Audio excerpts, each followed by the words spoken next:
बिस्मिल्लाहिर्रहमानिर्रहीम। खातिन हज़रात, मैं हूँ अख्तर अब्बास और आप सबको मेरा सलाम पहुँचे। इल्म बड़ी कमाल चीज़ है, बड़ी खूबसूरत चीज़ है, ज़िंदगी आसान कर देती है। कम इल्मी हो, ला इल्मी हो, इंसान एक तरह की जहन्नुम की किसी वादी में रह रहा होता है। अब आप सोचिए कि पाकिस्तान में एक महदूद और लिमिटेड जो अंदाज़ा है उसके मुताबिक 2 करोड़ से ज़्यादा नौजवान ऐसे हैं जो एज़ोस्पर्मिया के पेशेंट हैं, और ये जब इनकी शादी होगी जिन बच्चियों के साथ, वो बेगुनाह मारी जाएंगी। यानी आप अंदाज़ा कीजिए, उन बच्चियों की कोई गलती, कोई गुनाह नहीं होगा, लेकिन उनकी शादियां नहीं चल सकेंगी। अब मेरे पास चूँकि अब मुसलसल ऐसे पेशेंट आने लगे हैं बिल्कुल जवानी में, 22 साल 23 साल के लड़के, कि जिन्होंने अपने साथ जुल्म किया, कोई ऐसी हरकत की कि जिनकी वजह से जब वो टेस्ट कराते हैं अपने स्पर्म काउंट का, तो उसमें से वो बहुत बुरा टेस्ट आता है। ये तो आपको, चूँकि हम इस पर बात कर चुके हैं, अगर एज़ोस्पर्मिया का कोई पेशेंट हो यानी जिसके 0 स्पर्म्स हो, तो आमतौर पर उसका इलाज नहीं हो सकता, ना वो बाप बन सकता है, ना उसकी शादी शुदा ज़िंदगी नॉर्मल चल सकती है। अच्छा, इसमें जो पिछले 2 दिन मैंने लगाए हैं मुख्तलिफ डॉक्टर से बात करने में, जो इस वक्त ख़ास तौर पे इस मौजू पे जितना लिटरेचर है वो पाने में, तो कुछ चीज़ें मेरे लिए भी बिल्कुल नई थी। अब लाइक पोस्ट टेस्टिकुलर जो एज़ोस्पर्मिया है, ये एक बिल्कुल अलग चीज़ है। इसी तौर पे प्री टेस्टिकुलर जो एज़ोस्पर्मिया है, जो उससे मुख्तलिफ चीज़ है। ये जो प्री वाला है, बेसिकली इसमें स्पर्म बहुत कमज़ोर होते हैं, डिसऑर्डर होता है, और इसका इलाज हो सकता है, और इसमें उसका डिसफंक्शन होता है। अच्छा, अब मैं उसकी तरतीब भी बताऊंगा कि क्या क्या इलाज हो सकते हैं, कैसे कैसे हो सकते हैं, उनकी जो सिम्टम हैं वो भी आपको बताऊंगा। लेकिन एक इससे भी अहम चीज़ ये है, इसे कहते हैं टेराटोस्पर्मिया, और इसमें कुछ 2% के करीब अगर स्पर्म्स हैं। पहले तो ये जान लें कि अल्लाह ने जो निज़ाम बनाया है, मर्द के अंदर जो स्पर्म पैदा होते हैं वो उनके जिन वेन्स में जाते हैं, ट्यूब्स में जाते हैं, अगर वो ट्यूब सिकुड़ जाए, डैमेज हो जाए, तो फिर ये स्पर्म्स आगे नहीं जा सकते और जाके फीमेल एग से मुलाकात करके ज़ाइगोट नहीं बना सकते, बच्चा नहीं बन सकता। उसका कद 5 फुट का हो, 6 फुट का हो, 7 फुट का हो, खूबसूरत हो, दिखने में जैसा मर्जी हो। अब सवाल ये है कि ये रास्ता या ये ट्यूब कैसे डैमेज हो जाती है। किसी हादसे में भी हो सकती है, इवन ये भी हो सकता है कि किसी के जो बुनियादी तौर पे उसकी मैन्युफैक्चरिंग में प्रॉब्लम हो, और हम उसको अगर लिमिटेड अल्फाज में कहें को जो टेस्टिकल्स हैं किसी के बहुत छोटे हों और वो डैमेज्ड हों, ये वजह भी बन सकती है। वैसे आम तौर पे टीन एज में जाते जो वजह बनती हैं, माओं को और बापों को बतौर ख़ास ये बात सुननी है, जिन जिनके बेटे हैं और अथरे हैं, सुनते नहीं हैं, ये उनके साथ ज़्यादा होता है। जो लड़के दोस्तों में बैठ के अल्कोहल लेने लग जाते हैं, इट हैपन्स विद देम, उनका ये डिसबैलेंस ज़रूर हो जाता है। जो ड्रग्स लेने जाते हैं, इसी तौर पे जो मास्टरबेट करते हैं बहुत रेगुलर, जो गंदी गलीज फिल्में देखते हैं उसके बाद मास्टरबेट करते हैं। अब इन चीज़ों के बारे में मैं आमतौर पर अवॉइड करता रहा हूँ, लोगों को पर्सनल में गाइडेंस कर देता हूँ। लेकिन अब जब से मैंने ये पढ़ा कि 2 करोड़ से ज़्यादा इस वक्त हमारी यूथ ऐसी है जो आने वाले दिनों में 2 करोड़ घर बर्बाद करेंगे, ये कुछ खुद जानते भी नहीं हैं कि उनके साथ क्या मसला है। और एक अभी गवर्नमेंट ने कानून किया है कि जिनके खून का मसला हो तो उनका टेस्ट हो जाए। मुझे लगता है हर सूरत में शादी से पहले वो लड़के जो एक्टिव नहीं है, लेथार्जिक से होते हैं, जिनकी आंखें बुझी बुझी, जो जिनके चेहरे पे खुशी नहीं होती, जो अकेले रहते हैं, जो डरे रहते हैं, ये उनके साथ मसला ज़्यादा होता है। सो अगर उनका स्पर्म काउंट टेस्ट कराया जाए, ये किसी भी लेबॉर्ट्री से हो जाता है, और स्पर्म काउंट टेस्ट के बाद 3-4 चीज़ें आती हैं।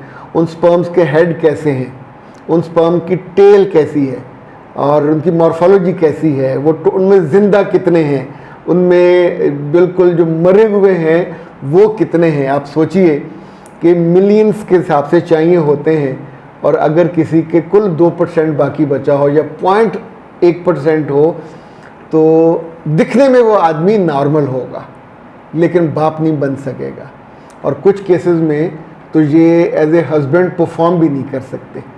तो एक तो मैंने अभी आपको बताया उनकी टाइप्स, 3-4 टाइप्स बताई हैं एजोस्पर्मिया के बाद। पोस्ट टेस्टिकुलर एजोस्पर्मिया, इसी तौर पे जो टेस्टिकुलर एजोस्पर्मिया है इसमें एक पोस्ट है, एक प्री एजोस्पर्मिया है, और दिखने में जो लोग नॉर्मल होंगे मगर स्पर्म कमज़ोर होंगे, और इनका जो डिसऑर्डर डिसफंक्शन है टेस्टिकल का ख़ास तौर पे, ये किसी हादसे की वजह से भी हो सकता है और अपनी बुरी आदतों की वजह से। अलामात में इनका लो हार्मोनल बैलेंस है, लो लिबिडो है, और नसें इनकी ब्लॉक होती है।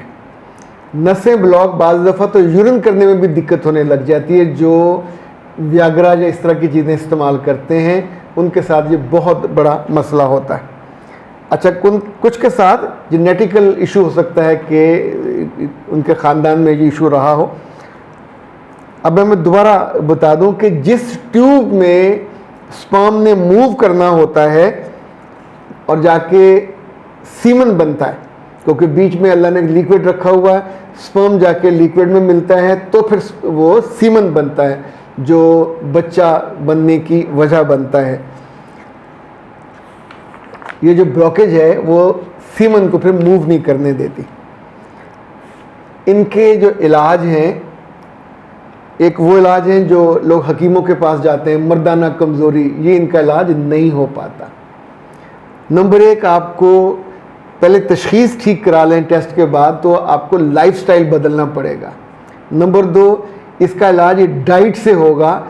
3 माह से 6 माह तक आपको बेहतरीन बैलेंस डाइट लेनी होती है। तीसरा, आपको इसकी रेडिएशन की ज़रूरत भी पड़ सकती है, और जो इसकी थेरेपी ख़ास तौर पे होती है वो भी ज़रूरत पड़ सकती है। सम टाइम कुछ केसेस में कीमोथेरेपी और की जाती है। जैसे ये कैंसर के पेशेंट होते हैं, अब सोचिए ना इल्म हो तो बेचारे वैसे मर जाए, लेकिन जब उनकी ट्रीटमेंट होती है, केमोथेरेपीज़ होती हैं, मुख्तलिफ टेस्ट होते हैं, तो अल्लाह उन्हीं में से बाज़ को बचा लेता है। ये उतना सीवियर नहीं है, लेकिन अगर आप इसकी ट्रीटमेंट सही नहीं करोगे, अगर कोई ड्रग्स यूज़ करता रहे, मास्टरबेट करता रहे, इसके लिए एक स्टेज पे जाके आपको मेडिकेशन की ज़रूरत पड़ती है, मेडिसिन की। वो लोग जो हॉट टब्स में बैठते हैं उनके साथ भी ये मसला नोट किया गया। अच्छा, अब आता है जो तीसरी चीज़ है, वो है टेराटोस्पर्मिया। टेराटोस्पर्मिया जो है, इसमें तकरीबन जो स्पर्म हैं वो एक्टिव नहीं होते, पर इसका इलाज हो सकता है। इनिशियल स्टेज पे ये बंदा बाप बन सकता है और उस बच्ची की ज़िंदगी बर्बाद होने से बच सकती है। अभी सोचें, हमारे बच्चों का बहुत लिमिटेड टाइम होता, मैं आपको बहुत डिटेल में नहीं बता सकता, मैं डराना भी नहीं चाहता, लेकिन सच्ची बात है, ये बहुत खौफनाक हकीकत है। इसीलिए आज मजबूरन मुझे इस बारे में बात, खुद भी पढ़िए, अगर आपके कोई जानने वाले डॉक्टर हैं उनसे ज़रूर पूछिए। अभी तो अल्लाह ने इतना शानदार ये दिया है, नेट में आपको चीज़ें, ये नाम डालें आपको उसकी डिटेल आ जाएगी, लेकिन ख़ुद अपना इलाज करने मत बैठ जाइएगा। और स्मोकिंग, नशा, ये अल्कोहल, इनके अलावा जो स्पर्म क्वालिटी है उनका टेस्ट होता है, फिर हार्मोनल थेरेपी होती है, मेडिकेशन होती है, हेल्दी डाइट से होता है, विटामिन उसका देने पड़ते हैं, मिनरल्स देने पड़ते हैं, एक्सरसाइजेज बहुत ज़रूरी हैं। गिगल एक्सरसाइजेज कहते हैं, नेट पे मिल जाएंगी, वरना आप अगर 030145854005 पे करें रब्ता डॉक्टर नौशीन साहबा से, उन्हें अपने टेस्ट भी दिखाइए, और अगर आपके करीब कोई है उसको दिखा लीजिए। पर इसमें हेजिटेशन बहुत होती है, झिझक होती है, ये झिझक आपका ज़िंदगी बर्बाद कर देती है। वो आपको डाइट प्लान भी दे देंगी, जो विटामिन और मिनरल ज़रूरी हैं वो भी दे देंगी, और जो फिज़िकल एक्टिविटीज़ हैं उसके लिए वो भी ज़रूरी होता है। अब कुछ उससे आपको अवॉइड करना हो तो एक ख़ास मरहले पे आके सर्जिकल जो भी ज़रूरत पड़ सकती है और फर्टिलिटी एक्सपर्ट की भी ज़रूरत पड़ सकती है, ताकि उन बंद नालियों को खोला जा सके। मेरे पास जो लेटेस्ट 2-3 पेशेंट्स आए, दे वर क्वाइट यंग। अभी हम उनके पहले हमने उनके टेस्ट किए, वो एजोस्पर्मिया के पेशेंट नहीं थे, बल्कि ये दूसरे वाले पेशेंट थे, इनिशियल स्टेज पे हैं। अभी हम उनको 3 माह, 1 माह उनका हो गया, 3 माह उनको डाइट से और उससे करेंगे, फिर इंशाल्लाह अल्लाह खैर करे दोबारा टेस्ट कराएंगे, तो उसके बाद किसी डॉक्टर को रेफ़र करेंगे, किसी हकीम को नहीं करेंगे, डॉक्टर को रेफ़र करेंगे, जो अगर उनकी थेरेपी ज़रूरत पड़ी, मेडिसिन की ज़रूरत पड़ी, मिनरल की ज़रूरत पड़ी, कुछ फूड सप्लीमेंट की ज़रूरत पड़ी, ताकि उनकी और जिसके साथ ये ज़िंदगी जुड़ने वाली है, सो जिन बच्चों को ये प्रॉब्लम हो, फौरी शादी का उनका इरादा है तो रुक जाएं। ये ज़िंदगी बर्बाद आपकी भी होगी, उसकी भी होगी, और शर्मिंदगी के बाद ये रिश्ता टूट जाता है। अल्लाह न करे किसी के साथ ऐसा हो, but fact is fact. Akhtar Abbas को दीजिए इजाज़त।